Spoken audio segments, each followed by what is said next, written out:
தினம்தோறும் விளக்கேற்ற நல்ல எண்ணெய் இதயம் நல்லெண்ணெய். குற்றவாளிகளின் தலைவி மமதா பானர்ஜி என ஆர்ஜிகர் மருத்துவரின் தாயாரும் பாஜக எம்எல்ஏவுமான ரத்னா தேவ்நாத் ஆவேசமாக தெரிவித்துள்ளார்.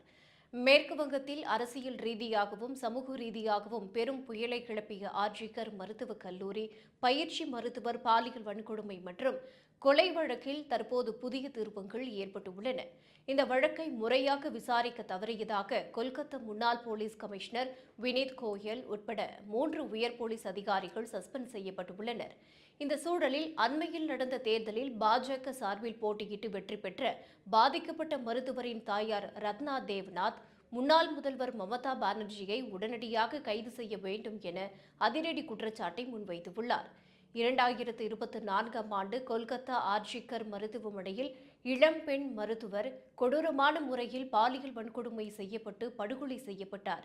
இந்த சம்பவம் மேற்கு வங்கத்தின் 2026 சட்டப்பேரவை தேர்தலில் மிகப்பெரிய அரசியல் தாக்கத்தை ஏற்படுத்திய நிலையில் திரிணாமுல் காங்கிரசின் 15 ஆண்டுகால கோட்டையான பானிஹட்டி தொகுதியில் பாஜக சார்பில் போட்டியிட்டு பிரம்மாண்ட வெற்றி பெற்றார்.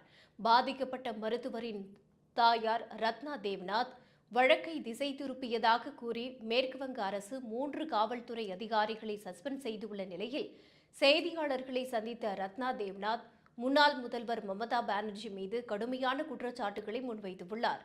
இந்த வழக்கில் பல குற்றவாளிகள் மறைந்துள்ளனர். அவர்களின் தலைவியாக செயல்பட்டவர் மமதா பானர்ஜி தான்.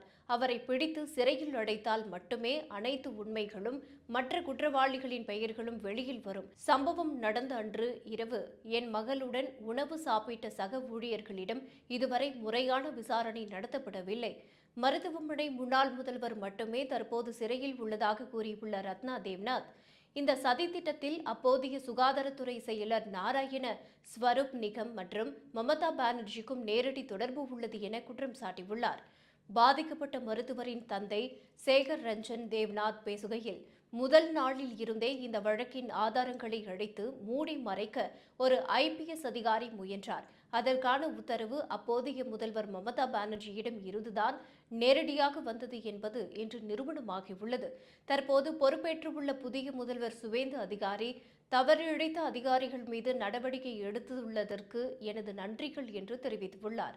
மேற்கு வங்கத்தில் ஏற்பட்டுள்ள ஆட்சி மாற்றத்தை தொடர்ந்து ஆர்ஜிகர் வழக்கில் முறைகேடாக செயல்பட்டதாக கூறி கொல்கத்தா முன்னாள் போலீஸ் கமிஷனர் வினீத் கோயல், முன்னாள் துணை கமிஷனர்கள் இந்திரா முகர்ஜி மற்றும் அபிஷேக் குப்தா ஆகிய 3 உயரதிகாரிகள் சஸ்பெண்ட் செய்யப்பட்டுள்ளனர்.